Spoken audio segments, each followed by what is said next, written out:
नमस्कार। हमारे साथ बातचीत के लिए मौलाना मोहम्मद अहमद साहब मौजूद हैं। आप जमात इस्लामी हिंद के नेशनल अफेयर्स के नेशनल सेक्रेटरी हैं। सामाजिक मुद्दे हों या खिदमत से सेवा से रिलेटेड हों, काफ़ी गहरी नज़र है आपकी और बारीकी के साथ देश भर का भ्रमण करते हैं। समाज में कैसे आपसी सद्भाव कायम हो, भाईचारा कायम हो, देश की गंगा जमनी जो तहजीब है, जो सभ्यता है, उसको कैसे इस्टेब्लिश किया जाए, इसको लेकर के आपकी चिंताएँ वक्त वक्त से सामने आती रहती हैं। और इस वक्त आप ख़ास तौर से नेशनल अफेयर्स को कि कैसे कम्युनलिज्म के फोर्सेस को कमज़ोर करके और सेकुलरिज्म के फोर्सेस को या भाईचारा के फोर्सेस को या कॉन्स्टिट्यूशन को किस तरह से इस्टेब्लिश किया जाए, उस पर आपकी काफ़ी चिंताएं हैं और उसके लिए आप प्रयासरत हैं। मोहम्मद अहमद साहब, वतन समाचार में आपका स्वागत है। शुक्रिया। आप जमात इस्लामी हिंद के नेशनल अफेयर्स के सेक्रेटरी हैं। नेशनली आपको क्या लगता है कि कौन से वो चैलेंजेस हैं देश के सामने, समाज के सामने, जो समाज की एकता को दूषित कर रहे हैं, खंडित कर रहे हैं, और उसको कैसे रिस्टोर किया जाए, उसकी सभ्यता को, उसकी इंटीग्रिटी को? देखिए, अगर पूरे मुल्क पर आप नज़र डालें तो जो लोग माहौल को ख़राब कर रहे हैं वो आप किसी से ढके छुपे नहीं हैं। आप बहुत सारे वीडियोज़ आप देखते हैं, बहुत सारे मज़ामीन लिखते हैं, तो वो लोग जो इस मुल्क में एक तरह की तहज़ीब चाहते हैं, तो तहज़ीबी जारहियत एक बहुत बड़ा मसला है इस वक्त। और एक ये मुल्क सबका है। इस मुल्क में सैकड़ों लैंग्वेजेस, ज़बानें बोली जाती हैं, कल्चर अलग अलग है, मज़ाहिब अलग अलग है, हिंदू मुसलमान सिख ईसाई सब रहते हैं, ट्राइब्स रहते हैं, उनकी अलग अपनी तहज़ीब है, अपने उसूल हैं। तो इसकी ब्यूटी और हुस्न ये है इस मुल्क का कि सबको अपने दायरे में रखा जाए और सब अपना अपना यहाँ रहें, खुशी से रहें, अपने जो पहनना चाहें पहनें, जो खाना चाहें वो खाएँ, तो और आइन के ख़िलाफ़ कोई काम ना हो। बस दस्तूर हमारा बहुत अहम है। अब लोग ये कह रहे हैं कि वो दस्तूर जो इकाइयों को, तहज़ीबी इकाइयों को और मजहबी इकाइयों को जो आज़ादी देता है, वो हमारे लिए ख़तरे में है। तो सबसे बड़ी चिंता हमारी इस वक्त यही है कि ये जो लोग एक तरह की तहज़ीब लाना चाहते हैं, उन फोर्सेस को उनको डिस्करेजमेंट हो और डिस्करेजमेंट के साथ साथ उनकी हौसला शिकनी। मोहम्मद अहमद साहब, आपने बात की कि किस तरह से हमारी जो एकता है वो बनी रहे, अनेकता में भी हम एक दिखें और एक नज़र आए। लेकिन अगर हम देखें तो आज कुछ लोग कहते हैं कि साहब आप हिजाब नहीं लगा सकते, या कॉमन सिविल कोड का मुद्दा उठाते हैं, कहते साहब सिविल कोड कॉमन होना चाहिए। जबकि आप साउथ के राज्यों में चले जाएं तो वहाँ पर अगर मामा अपनी भांजी से शादी ना करे तो उसके अंदर ऐब माना जाता है। लेकिन अगर नॉर्थ की तरफ आप बढ़ें तो अगर मामा भांजी से शादी कर ले तो उसके लिए पता नहीं कितने षड्यंत्र रचे जाएंगे, कितने लान तान होंगे, क्या क्या होगा। तो कैसे आपको लगता है कि इस तरह की तहजीब में कैसे आपके लिए चैलेंज है और क्या आप कर पाएंगे? देखिए, इस मुल्क की इस वक्त में अलमिया ये है, ट्रेजेडी ये है कि हम जो मुख्तलिफ़ तहजीबें, मुख्तलिफ़ मज़ाहिब, मुख्तलिफ़ रवायात, जो परंपराएं हैं, उन सब को ख़त्म करके एक तरह की परंपरा लाना चाहते हैं। सबसे बड़ा ख़तरा ये है। साउथ नॉर्थ की ज़बान में फ़र्क है, तहज़ीब में फ़र्क है, खाने पीने में फ़र्क है। तो सब लोग जो उनके मज़हब या उनकी रवायात या उनकी परंपरा के लिहाज से जो मुनासिब हो वो लोग कर रहे हैं। और इसका हुस्न यही है कि वो लोग सब अपने अपने तौर पर करें। लेकिन अगर आप चाहते हैं, कुछ ऐसे फोर्सेस जो चाहते हैं कि एक ही तरह की तहज़ीब हो, एक ही तरह के उसूल अख्तियार किए जाएँ, एक ही तरह का खाना लोग खाएँ, तो वो हमारे लिए बहुत बड़ा ख़तरा है। और इस देश के लिए मैं समझता हूँ कि इस वक्त सबसे बड़ा ख़तरा वही लोग हैं जो मतलब फोर्स करना चाहते हैं। और फोर्स करने के बाद अब इत्तेफाक ये है कि वो लोग ये जो कुछ चाहते हैं वो इक़्तिदार में हैं, सेंटर में भी हैं, स्टेट में, बड़े स्टेट्स में, कई स्टेट में उनकी हुकूमतें हैं। तो वो मुख्तलिफ़ अंदाज से जो हमारी तहज़ीबी इकाइयाँ हैं उनको बर्बाद करने या उनको ख़त्म करने की कोशिशें और प्रयास कर रहे हैं। तो ये प्रयास हमारे मुल्क के लिए ख़तरनाक है। देखिए, हम किसी ख़ास कम्युनिटी की बात नहीं करते हैं। जमात इस्लामी हिंद का पैगाम पूरी इंसानियत के लिए है। तमाम इंसान फलें फूलें अपने लिहाज से करें और उनको आज़ादी हासिल हो। और ख़ास तौर पर यह है कि दस्तूर ने जो हमें आज़ादी दी है, आइन ने और हमारे कॉन्स्टिट्यूशंस ने हमें जो फ्रीडम दी है और जो हमारे हुकूक तय किए हैं, बुनियादी हुकूक, उन पर सारे लोग अमल करें तो ये मुल्क बड़े अच्छे ढंग से चल सकता है। मोहम्मद अहमद साहब, आपने कहा कि वो लोग इक़्तिदार में है, लेकिन प्राइम मिनिस्टर की 2-3 चीज़ों को अगर हम देखें, उन्होंने कहा कि लाल किले से अपने पहले भाषण में कि सर नफ़रत के ख़िलाफ़ मॉरिटोरियम होना चाहिए 10 साल का, और कोई भी नफ़रत की बात या जातिवाद की बात या संप्रदायवाद की बात ना करे। उनका एक और उनकी किताब आई गेम चेंजर नरेंद्र मोदी, जिसमें उन्होंने जमात इस्लामी के लोगों की प्रशंसा भी की है और कहा कि साहब किस तरह से इमरजेंसी के दौरान वो जेलों में रहा करते थे। प्राइम मिनिस्टर की किताब नहीं है, लेकिन उन पर लिखी गई, उनकी जीवनी पे ऑथेंटिक किताब मानी जाती है। एक और चीज़ अगर हम देखें तो आप ही के एक ऑर्गेनाइजेशन संगम, जो जिसकी एक एग्जीबिशन लगी हुई थी गुजरात में, प्राइम मिनिस्टर मोदी उसमें एज ए चीफ मिनिस्टर आए थे तत्कालीन मुख्यमंत्री के तौर पे गुजरात से। उसमें उन्होंने ये भी कहा था कि साहब अगर आप लोगों को कोई दिक्कत हो, कोई परेशानी हो कुरान का एग्जीबिशन लगाने में, तो आप हमको ज़रूर बताइएगा, हमारे ऑफिस को, हमारा ऑफिस पूरी मदद करेगा। और बाद में पता चला कि ऑफिस ने उनकी मदद भी की। फिर आप कैसे ये बातें कह सकते हैं? नहीं, देखिए, जो बातें प्राइम मिनिस्टर साहब कहते हैं बहुत अच्छी बातें हैं, वो कह रहे हैं, लेकिन अमलन जो कुछ हो रहा, प्रैक्टिकली जो कुछ हो रहा, वह धर्म संसद होती है, एक जगह नहीं, 2 जगह 3 जगह होती है, उसमें क्या बोले जाते हैं, या लिंचिंग होती है, या पर्दे का मसला उठाया जाता है, या और दूसरे मसाइल यहाँ उठाए जा रहे हैं। वो कौन लोग उठा रहे हैं? ये तो प्राइम मिनिस्टर की पार्टी के लोग हैं ना। तो प्राइम मिनिस्टर अगर एक बात कहें और उनकी पार्टी वर्कर और दूसरी उनकी जो ज़ैली तंजीमें हों को दूसरी बात कहने लगें, तो और अमलन करने लगें वैसे, तो ये तो बड़ी ख़तरनाक बात है। इसको तो हमारे यहाँ गोया इस्लाम में मुनाफिकत कहा जाता है कि हेड ऑफ़ द स्टेट जो है कुछ कह रहा है और उसकी ज़ैली तंजीमें और तंजीम कुछ और अमल कर रही है। तो ये तो बहुत ख़तरनाक बात है। और ये ख़तरनाकी जो है ज़्यादा, अगर प्राइम मिनिस्टर ने कोई बात कही थी तो अमलन और प्रैक्टिकली और व्यवहारिक रूप में वो सामने आनी चाहिए थी। तो मैं समझता हूँ मुल्क के लिए ये बात ज़्यादा ख़तरनाक है कि कोई हेड ऑफ़ द स्टेट कोई बात कहे और फिर उस पर अमल न करे। आपको मालूम है इस मुल्क में, इस दुनिया में ऐसे ममालिक हैं जहाँ एक गलती, एक झूठ पर प्राइम मिनिस्टर को इस्तीफ़ा देना पड़ता है, और आप झूठ पर झूठ बोले जा रहे हैं, गलत बयानी कर रहे हैं।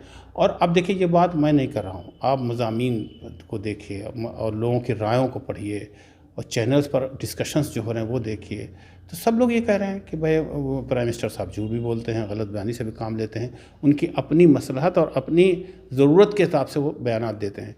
तो ऐसा प्राइम मिनिस्टर जिस पर एतमाद और भरोसा ख़त्म होने लगे लोगों को, और मुल्क के लिए वो ख़तरनाक साबित हो, ऐसा लोग अब खुद कह, मैं अकेले नहीं कह रहा हूँ ये बात, बल्कि लोग कह रहे हैं कि आइंदा जो है मुल्क के लिए बड़ा ख़तरनाक पहलू है कि आज कुछ कहे। ऐसे में जमात इस्लामी हिंद, जो आप कह रहे हैं कि मेरा पैगाम मोहब्बत है जहाँ तक पहुँचे, उस मोहब्बत के पैगाम को लोगों तक पहुँचाने के लिए कि लोग नफ़रत की बात ना करें, मोहब्बत की बात करें, लोग एक दूसरे को जोड़ने की बात करें, तोड़ने की बात ना करें, जमात इस्लामी हिंद का रोल यहाँ पे बड़ा अहम हो जाता है। तो आप लोग इस दिशा में क्या प्रयास कर रहे हैं? देखिए, जमात इस्लामी ने 2 काम बड़े अहम किए हैं इधर। एक तो ये क्या है कि इस मुल्क में ये धर्मों का और मज़ाहिब का मुल्क है, तो हमने धार्मिक जन मोर्चा बनाया है और कोशिश ये की है कि तमाम धर्मों के लोगों को इसमें जोड़ें और साथ रखें। तो धार्मिक जन मोर्चा हमने बनाया, सिर्फ इसीलिए बनाया कि जो मज़हब की जो अच्छी बातें हैं और बुनियादी बातें हैं वो आम होनी चाहिए। तो अगर इस मुल्क को कोई चीज़ जोड़े रख सकती है तो धर्म के मानने वाले लोगों को, क्योंकि धर्म में अब भी विश्वास है, यहाँ मज़हब में विश्वास है, मुसलमानों का नहीं, हिंदू धर्म में भी और सिख धर्म में भी अपने मज़हब के लोगों को मानते हैं। तो जमात ने जो सोच समझ कर जो कदम उठाया है वो यही कहा है कि हम जो कोशिशें करेंगे धर्म के लोगों का इस्तेमाल करें। इस्तेमाल से मुराद हमारा ये कि उनको अपना भी कर्तव्य, उनकी जिम्मेदारी याद दिलाएंगे, अपना कर्तव्य का निर्वहन करें। तो ये हमने एक। दूसरा काम हमने FDCA बनाया था, forum for democracy and communal Amity. Democracy इस मुल्क का सबसे बड़ा का जो एसेट है वो डेमोक्रेसी है, यानी जमहूरियत बरकरार रहे। यहाँ फासिम या डिक्टेटरशिप ना, सबसे बड़ा मसला यहाँ हिंदुस्तान का हल होगा अगर डेमोक्रेसी बरकरार रहे। तो हमने एक ऐसा फोरम बनाया जिसमें डेमोक्रेसी के लिए काम कर रहे हैं। फिर कम्युनल अमिटी जो है, दूसरा पार्ट जो है इसका ज़्यादा इम्पॉर्टेंट है इससे, क्योंकि नफ़रत के माहौल में कोई मुल्क ज़्यादा दिन नहीं चल सकता। अगर यहाँ लड़ाई झगड़ा करने वाले ज़्यादा लोग हो जाएं, नफ़रत फैलाने वाले ज़्यादा हो जाएं, तो ज़ाहिर से उसका इम्पैक्ट पड़ा, निगेटिविटी आएगी और जहनों में गलत बातें आएंगी, लड़ाई झगड़े होंगे और होना शुरू हो गए हैं। तो जमात ने 2 काम ऐसे किए हैं जो इसका पर्पज़ यही था, मकसद ये था कि हम इस मुल्क में एक ऐसी फ़िज़ा कायम करें जो डेमोक्रेटिक भी हो और कम्युनल अमिटी भी हो, यानी भाईचारा भी हो। और आइन के प्रियम्बल में जो फ्रेटर्निटी की बात है वो यही बात है। मोहन साहब, मेरा एक और इम्पॉर्टेंट सवाल आपसे ये है कि ऐसे माहौल में आप ये सारी बातें कर रहे हैं, लेकिन बहुत सी जगहों पे मुसलमानों की तरफ से ये बातें आती हैं कि साहब मुस्लिम तंजीमें अब फेल हो रही हैं, या उनसे लोगों का विश्वास उठ रहा है, या यूथ बच्चे जो है वो अक्सर उलमा को गाली देते नज़र आ रहे हैं। इसका क्या कारण आप सोचते हैं? ये बात हमारा ख्याल है सही नहीं है। अब भी उलमा पर लोगों को एतमाद है, भरोसा है, तंजीमों पर भी तवक्कुआत रखते हैं। हाँ, अलबत्ता ज़रूर होता है कि एक नौजवान की जो उम्मीदें होती हैं, जो तवक्कुआत होती हैं, जब पूरी होती नज़र नहीं आती किसी वजह से, तो ज़ाहिर सी बात अपनी झुंझलाहट, अपना फ्रस्ट्रेशन वो ये कहकर निकालते हैं। लेकिन अब भी इस्लामी माशरे में उलमा पर बहुत एतमाद है, लोगों को भरोसा है, और इसीलिए उलमा पर एतमाद की वजह इसीलिए उनकी तरफ देखते भी हैं, ऐसा नहीं। और अगर कोई अपील की जाती है तो उसके असरात भी होते हैं। आपको इसका मतलब ये लगता है कि जो ये सब प्रोपेगेंडा है जो उलमा के ख़िलाफ़ हो रहा है, आपको नहीं लगता है कि उलमा को भी अपने आप को उस हिसाब से ढालने की ज़रूरत है, जो जदीद तकाज़े हैं, जो चीज़ें हैं, जो मौजूदा माहौल है हम आहंगी, उसके हिसाब से अपने आप को आगे लाने की ज़रूरत है, और एक सालेह आलिम देखने की ज़रूरत है कि लोग एक अच्छा आलिम अब देखना चाहते हैं, पढ़े लिखे हों, एजुकेटेड हों, जो सभ्यता की बात करते हैं। क्योंकि अक्सर आपने देखा होगा कि बहुत सारे मौलवी भी ऐसी बातें कर जाते हैं जो बहरहाल उलमा बरादरी के लिए नुकसान होता है। नहीं, देखिए, बेशतर उलमा जो हैं, वाकई जो उलमा हैं, वो ये ऐसी हरकतें उनसे नहीं होती हैं। लेकिन अब ये पूरा समाज है, माशरा है, कुछ ऐसे लोग भी होते हैं क्योंकि वो काम कर बैठते हैं जो उनको नहीं करने चाहिए। तो जाहिर सी बात है, पूरे माशरे में, समाज में अगर कोई एक दो लोग ऐसे भी हों, लेकिन ज़्यादातर उलमा मोहब्बत की बात करते हैं, उसूली बातें करते हैं, और अलबत्ता कुछ ना कुछ लोग तो ऐसे होते हैं माशरे में। लेकिन हमारा ख़्याल अब भी है, अक्सरियत उलमा की 95% ऐसे लोग हैं जो दीन इस्लाम की जो बुनियादी तालीमात हैं उन पर अमल भी करते हैं, और अमल करने के लिए उभारते भी हैं लोगों को, और तभी से ये माशरा इंटैक्ट है। आप देखिए, अभी मुस्लिम माशरा बिल्कुल इंटैक्ट। मोहम्मद अहमद साहब, जमात इस्लामी की जो एक इमेज है दूसरे मुस्लिम ऑर्गेनाइजेशन से अलग है, ऐसा भी यूथ मानता है कि साहब कम से कम ये वो लोग हैं जो कुछ तो कर रहे हैं, बाकी लोग तो कुछ भी नहीं कर रहे हैं। असल में ये कहना हमारा ख्याल किसी हद मुनासिब नहीं है कि कोई कुछ नहीं कर रहा। कर सब रहे हैं, लेकिन सही बात यह है कि ये मुल्क के जो हमारे हालात हैं और जो नौजवानों के एक्सपेक्टेशंस हैं वो इतने ज़्यादा हैं कि उनको लगता है कुछ नहीं हो रहा। कितनी तब्दीलियाँ आई हैं यहाँ, और कैसे कैसे नौजवान आप देखिए नेकी की तरफ बढ़ रहे हैं, और जबकि ऐसा माहौल ख़राब है, उस माहौल में भी आपके यहाँ अभी बहुत सी अच्छाइयाँ मौजूद हैं। ये उन उलमा का कंट्रीब्यूशन है, तंजीमों का कंट्रीब्यूशन है, वो करते हैं। ये बात ज़रूर है कि कुछ तंजीमें हो सकती हैं, कुछ उलमा भी ऐसे हो सकते हैं जो अपनी ड्यूटी या अपनी ज़िम्मेदारी ठीक से ना निभा रहे हों। लेकिन मैं समझता हूँ कि जो उलमा अपना रोल प्ले कर रहे हैं और अच्छा रोल प्ले करना चाहिए। ये तो आप कह सकते हैं कि अभी हिंदुस्तान में अभी आपको ये और ये काम और करने चाहिए, ये तो कह सकते हैं। लेकिन कोई कुछ नहीं कर रहा, ये भी उलमा पर जो ये भी एक साजिश का एक हिस्सा मैं समझता हूँ कि उलमा पर अभी एतमाद भरोसा ये भी ख़त्म हो जाए और पूरा माशरा इंतशार का शिकार हो जाए। ये भी कोई अच्छी बात नहीं है, और शायद ऐसा लगता है कि कहीं कहीं पर ये साजिश भी काम करती है कि तंजीमों पर से, उलमा पर से, मदारिस पर से और बासर लोगों पर से एतमाद मिल्लत का उठ जाए, फिर अपने वो इंतशार का शिकार हो जाए। मेरा आखिरी सवाल मोहम्मद अहमद साहब से, आपने कहा कि ये उलमा का कंट्रीब्यूशन है कि आज लोग नेकियों की तरफ या खैर के कामों की तरफ या भलाई की तरफ लौट रहे हैं। हालांकि एक तबका ऐसा भी है जो ये मानता है, इसका क्रेडिट भारतीय जनता पार्टी या प्राइम मिनिस्टर मोदी को देता है कि जैसे हालात क्रिएट हुए उसकी वजह से मुस्लिम नौजवान अपने दीन की तरफ या अपनी मस्जिदों की तरफ या सेवा भाव की तरफ पलटा है। भाई, ये तो बात बिल्कुल सही नहीं समझता हूँ मैं, इसलिए कि अभी इनको इक़्तिदार में आए हुए कितने दिन हैं, और ये आधी सदी से ज़्यादा कोशिशों का नतीजा है जब हमारे यहाँ बेहतरी आई है। और ये तो होता है कि अगर कोई मुसीबत और परेशानी सामने दिखाई पड़ती है तो लोग उसके बारे में सोचने लगते हैं और उनके अंदर बेदारी आती है। तो जहाँ पर कहते हैं ना कि मुसीबत के वक्त में कुछ हर शर में खैर का पहलू भी होता है, तो ये तो आप कह सकते हैं कि 2%, 5%, 10% इसका भी कंट्रीब्यूशन हो सकता है कि परेशानी कोई आई या कोई ख़तरा बहुत महसूस कर रहे हैं, उसमें से उन्होंने अपने आप को बदलने की कोशिश की, ये तो है।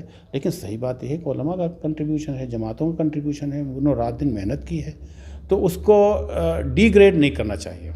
ये थे मौलाना मोहम्मद अहमद साहब, जिनका ये कहना है कि उलमा का एक बड़ा किरदार है और जो लोग उलमा के ख़िलाफ़ प्रोपेगेंडा करते हैं वो कम से कम किसी साजिश के शिकार हैं, उनको इससे बाज रहना चाहिए। उनका ये भी कहना है कि मिली जमातें, चाहे वो कोई भी हो, XYZ कोई भी जमात हो, जमीयत हो, सब अपने लेवल पे काम करते हैं। किसी का काम बहुत बड़ा है, किसी का काम बहुत छोटा है, लेकिन साथ ही ये भी मानते हैं कि उलमा को और अपना किरदार बड़े लेवल पे प्ले करना चाहिए ताकि सोसाइटी जो और इंतशार की शिकार है उसको एक किया जा सके, लोगों को मानवता की तरफ बुलाया जा सके। नमस्कार, आप देखते रहिए वतन समाचार।